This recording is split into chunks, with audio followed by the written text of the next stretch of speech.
sing boso Tuhan kahenoni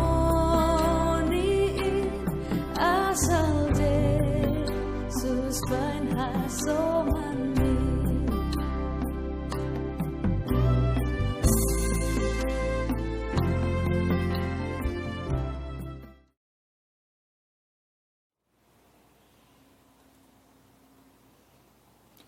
Jemaat yang kekasih dalam nama Tuhan Yesus Kristus, marilah kita berdoa memohon tuntunan Tuhan untuk menerima firman-Nya. Bapa kami di dalam Yesus Kristus Tuhan kami, terpujilah nama-Mu Tuhan yang memanggil kami untuk beribadah kepadamu di jemaat-Mu GKP Teladan ini dan di rumah masing-masing. Terima kasih Tuhan. Kami mau menerima firman Tuhan pada saat ini. Biarlah Tuhan memeteraikan firman-Mu ke dalam hati sanubari kami, dimanapun kami mendengar firman ini. Terima kasih Tuhan. Biarlah Roh-Mu yang kudus mengajar kami untuk menerima firman-Mu. Terpujilah nama-Mu ya Bapa, di dalam nama Yesus Kristus Tuhan kami. Amin. Jemaat yang kekasih, dalam nama Tuhan Yesus Kristus, firman Tuhan kepada kita pada minggu ini, tanggal 24 Mei 2020, diambil dari Injil Matius, pasal 20, ayat 29 sampai dengan ayat 34. Demikian firman Tuhan. Yesus menyembuhkan 2 orang buta. Dan ketika Yesus dan murid-muridnya keluar dari Yeriko, orang banyak berbondong-bondong mengikuti dia. Ada 2 orang buta yang duduk di pinggir jalan mendengar bahwa Yesus lewat. Lalu mereka berseru, "Tuhan, Anak Daud, kasihanilah kami." Tetapi orang banyak itu menegur mereka supaya mereka diam. Namun mereka makin keras berseru, katanya, "Tuhan, Anak Daud, kasihanilah kami." Lalu Yesus berhenti dan memanggil mereka. Ia berkata, "Apa yang kamu kehendaki supaya aku perbuat bagimu?" Jawab mereka, "Tuhan, supaya mata kami dapat melihat." Maka tergeraklah hati Yesus oleh belas kasihan. Lalu ia menjamah mata mereka, dan seketika itu juga mereka melihat lalu mengikut dia. Demikian pembacaan teks kita, saudara-saudaraku yang kekasih, dalam nama Tuhan Yesus. Saya mengucapkan selamat hari Minggu kepada kita pada saat ini, dimanapun bapak-bapak dan ibu dan pemuda-pemudi dan sekolah minggu yang mendengar firman ini. Sekali lagi saya ucapkan selamat hari Minggu. Salam Horas. Saudara-saudaraku yang kekasih dalam nama Tuhan Yesus, marilah kita bersyukur kepada Tuhan karena sampai hari ini Tuhan masih menyertai kita. Marilah kita mengucap syukur kepada Tuhan Allah di dalam Kristus Yesus, karena sampai hari ini kita mengalami bahwa Allah masih menyertai kita, masih membimbing, menuntun dan menghantar kita sampai kepada minggu tanggal 24 Mei ini. Saudara-saudaraku yang kekasih, itulah yang dikatakan oleh firman Tuhan dalam 1 Samuel 7 ayat 12. Eben haejer, yang artinya sampai hari ini Allah menyertai kita. Dalam bahasa Semalungunya, Rossi sadarion, dasubani sadarion, ihasomani naibatado kita. Itulah yang kita suka citakan pada pagi hari ini, karena Tuhan masih bekerja, masih berkarya, dan masih mau memberikan kehidupan dan keselamatan kepada kita. Saudara-saudaraku yang kekasih, Bapak Ibu sekalian dan para pemuda dan anak sekolah minggu yang mendengarkan firman ini. Dalam teks kita pada minggu ini, dari Matius 20 ayat 29 sampai 34 ini disebutkan bahwa ada 2 orang buta berteriak-teriak di pinggir jalan meminta tolong kepada Yesus. Kedua orang buta ini berada di antara kerumunan orang banyak. Karena banyak orang yang berbondong-bondong untuk mengikut Tuhan Yesus.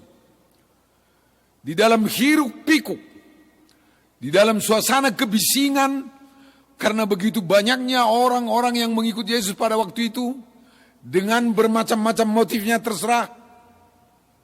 Kedua orang buta ini berada di antara kerumunan orang banyak itu, duduk di pinggir jalan.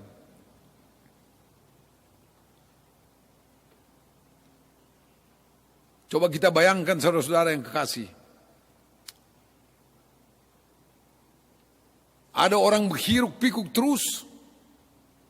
Ada orang mengalami kebisingan. Tapi dalam suasana yang seperti itu, kedua orang buta ini yang duduk di pinggir jalan ini mempergunakan seluruh indera mereka. Mempergunakan seluruh indera mereka. Memang mata mereka tidak dapat melihat pada waktu itu mata mereka secara fisik. Tapi sebenarnya seluruh indera mereka sampai kepada mata hati mereka. Seandainya mata mereka sudah celik, maka mata hati mereka itulah disebut indera yang keenam. Tetapi karena mata mereka belum celik, indera yang keenam itu menjadi indera yang kelima. Mata hati mereka melihat bahwa ada Yesus yang sedang lewat di tempat itu. Karena itulah seluruh indera mereka dipusatkan. Kedua orang buta ini memusatkan seluruh indera mereka. Indera perasa, indera pendengar, indera pengecap, dan seluruh sistem di dalam tubuh mereka dipusatkan untuk mengetahui apa yang terjadi di sekitar mereka. Mereka tahu melalui pendengaran mereka bahwa banyak suara-suara di sekitar mereka mengatakan bahwa ada seseorang yang bernama Yesus. Yesus anak Daud sedang berjalan menyelusuri jalan itu. Itu yang mereka dengar, itu yang mereka rasakan, itu yang mereka tahu bahwa ada Yesus yang sedang berjalan. Karena itu saudara-saudaraku yang kekasih, coba kita bayangkan, ada suara yang mengatakan ada Yesus yang lewat di tengah-tengah kebisingan, di tengah-tengah hiruk pikuk itu, dan pada saat mereka itu juga sangat mengharapkan pertolongan atas mata mereka, agar mata mereka dicelikkan. Mereka menunggu-nunggu pertolongan itu. Saudara-saudaraku yang kekasih, saat ini dunia ini, bukan hanya Indonesia, dunia ini sedang dilanda oleh hiruk pikuk dan kebisingan mengenai COVID-19, virus corona. Dunia ini mengalami hiruk pikuk itu sekarang, mengalami kebisingan itu sekarang.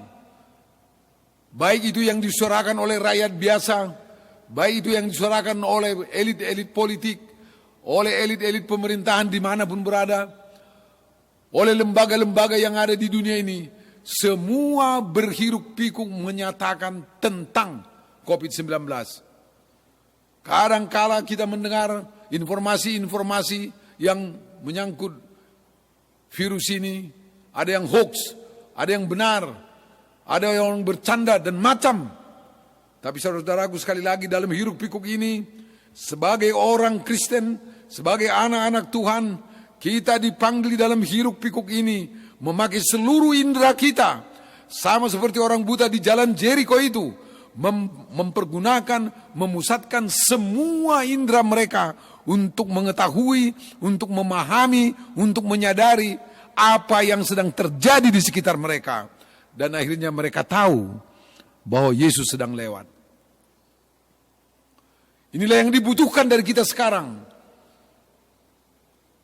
Para pemuda-pemudi, para anak-anak sekolah minggu, orang-orang tua kita semua yang hadir di sini, para lansia, tidak soal siapapun. Kita mengalami hiruk pikuk ini. Tapi sudahkah kita kumpulkan seluruh energi kita melalui seluruh indera kita untuk menyadari, memahami, dan mengetahui bahwa Yesus sedang hadir di tengah-tengah kita, bahwa Yesus sedang berada di samping kita, sama seperti Yesus hadir berada di tengah-tengah orang banyak itu dan berada di samping orang buta itu. Maukah kita menyadari, maukah kita mengetahui, maukah kita mengaminkan bahwa sampai saat ini Yesus hadir bersama-sama dengan kita. Suara kebisingan tentang COVID-19 tidak akan mempengaruhi kita karena suara tentang Yesus. Suara tentang Yesus itu makin menggema di kuping kita, di indera pendengaran kita, memasuki hati kita, memasuki indera yang keenam kita, hati kita. Kita pusatkan itu. Seandainya kita pusatkan pun, belum tentu kita lulus. Apalagi kita tidak pusatkan. Karena itu, kita tetap dipanggil untuk memusatkan, mengumpulkan seluruh tenaga indera kita ini untuk menghadap, memusatkan hati dan pikiran kita kepada Yesus. Saudara-saudaraku yang kekasih, sayangnya pada saat kedua orang buta yang berteriak dan berseru ini, mari kita lihat kata-kata apa yang mereka pakai untuk memanggil Yesus. Mereka berkata dan berteriak seperti ini. Ayat 30 dan 31.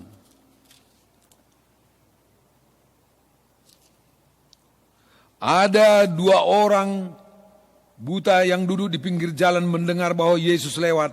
Lalu mereka berseru, Tuhan, anak Daud, kasihanilah kami. Tuhan, anak Daud. Mereka menyambungkan kata itu dengan anak Daud. Kemudian ayat 31. Tetapi orang banyak itu menegur mereka supaya mereka diam. Namun mereka makin keras berseru, katanya, Tuhan, anak Daud, kasihanilah kami. Saudara-saudara yang kekasih, di antara orang banyak itu juga yang berbondong-bondong itu, juga ada yang mengharapkan seorang penyelamat yang bernama anak Daud, tetapi penyelamat politik. Yaitu agar mereka dibebaskan sebagai orang Yahudi dari kuasa genggaman dan penjajahan orang Roma. Yesus datang di dalam diri orang ini. Mereka mengikuti pola orang banyak yang mengharapkan Yesus berbicara secara politik. Makanya orang buta ini berkata, Tuhan, anak Daud. Kata anak Daud di situ ialah kata politik. Kata Tuhan menyatakan iman mereka. Tapi kata anak Daud, mereka campurkan urusan iman dengan urusan politik-politik. Sehingga bercampur baur itu di dalam diri mereka. Dua kali mereka menyatakan itu. Itu juga sebenarnya yang diharapkan oleh bangsa Yahudi. Agar mereka dapat dibebaskan dari suasana politik yang seperti itu. Bayangkan saudara-saudaraku yang kekasih, iman yang bercampur baur itu harus dibereskan.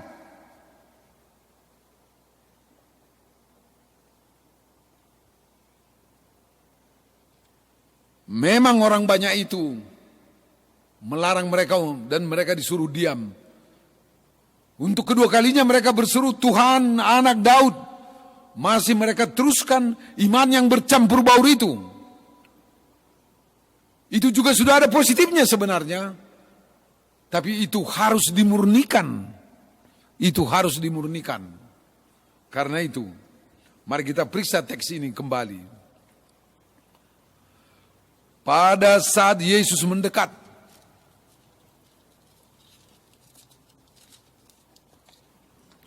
pada ayat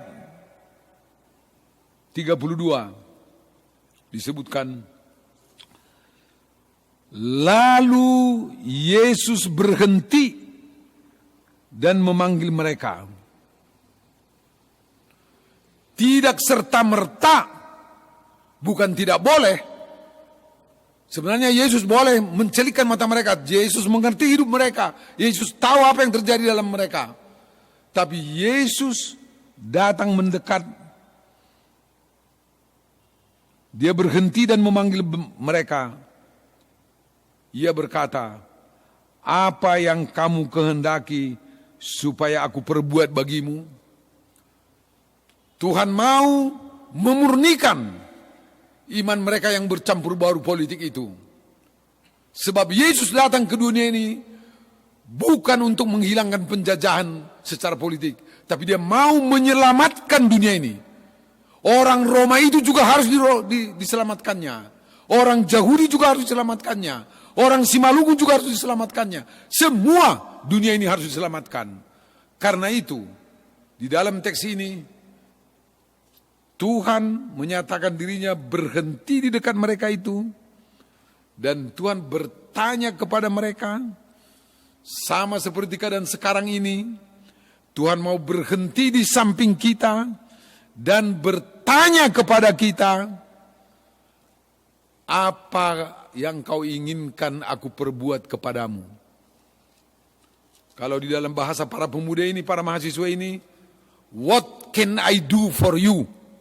Itulah pertanyaan Tuhan Yesus kepada orang buta itu. Pertanyaan ini adalah sebuah pertanyaan sebagai upaya Yesus menyadarkan mereka bahwa kata anak Daud itu tidak dibutuhkan, harus dimurnikan. Biar hubungan antara dia dengan orang buta itu adalah hubungan dua orang anak manusia dengan Tuhan.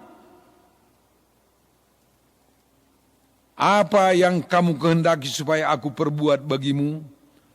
Saudara-saudaraku yang kekasih, coba kita periksa kedua orang buta ini. Akhirnya melalui pertanyaan ini, terserah mereka bergumul, atau terserah itu spontanitas, atau itu akibat dari pertanyaan Tuhan Yesus itu, jawab mereka luar biasa. Pemurnian iman mereka luar biasa. Sama seperti tukang emas melebur emas dan melebur perak. Mereka dimurnikan. Jawab mereka seperti ini. Jawab mereka, Tuhan, supaya mata kami dapat melihat. Tidak ada lagi kata anak Daud. Tidak bercampur baur lagi iman mereka. Sekali lagi jawab mereka, Tuhan, supaya mata kami dapat melihat. Saudara-saudaraku yang kekasih, pemurnian yang seperti ini dibutuhkan sekarang. Mari kita periksa kehidupan kita, saudara-saudaraku yang kekasih. Dalam suasana COVID ini, bukan hanya sebenarnya soal COVID, persoalan kita dalam hidup kita ini. Banyak lagi persoalan hidup kita. Bukan hanya virus corona yang menjadi penyakit di dunia ini. Ada orang sakit kanker, ada sakit otak, banyak sekali. Tapi kepada setiap orang, apapun yang kita alami, penyakit apapun yang kita alami sampai saat ini, pertanyaan Tuhan tetap sama, yaitu, apa yang kau kehendaki? Apa yang kau minta kuperbuat kepadamu. Orang buta di Jeriko itu berkata, Tuhan, kami mau mata kami melihat. Kalau ditanya bapak-bapak dan ibu-ibu sekarang, anak-anak muda yang hadir sekarang, anak-anak muda yang mendengar firman ini, apa yang Anda minta kepada Tuhan saat ini? Adakah keterlukaan? Adakah penyakit? Adakah kebisingan yang tidak menentu di dalam otak kita? Atau apa? Terserah. Tapi bilang sama Kristus, sama Tuhan, Tuhan. Dan bilang secara spesifik, aku minta Engkau sembuhkan aku tentang ini. Jangan mengambang. Minta secara spesifik kepada Tuhan kita, apa yang kau butuhkan di dalam suasana kehidupanmu, sama seperti orang buta di jalan Jeriko ini. Mereka dengan sangat spesifik menyebut Tuhan, hubungan mereka dengan Tuhan menjadi dimurnikan. Permintaan mereka juga spesifik, sembuhkanlah, celikkanlah mata kami. Spesifik sekali. Orang Kristen pun pada zaman ini dibutuhkan untuk melakukan itu, saudara-saudaraku yang kekasih. Saudara-saudaraku yang kekasih dalam nama Tuhan Yesus. Tuhan mau memurnikan iman kita. Dan di dalam teks kita pada ayat 34 disebutkan seperti ini. Maka tergeraklah hati Yesus oleh belas kasihan.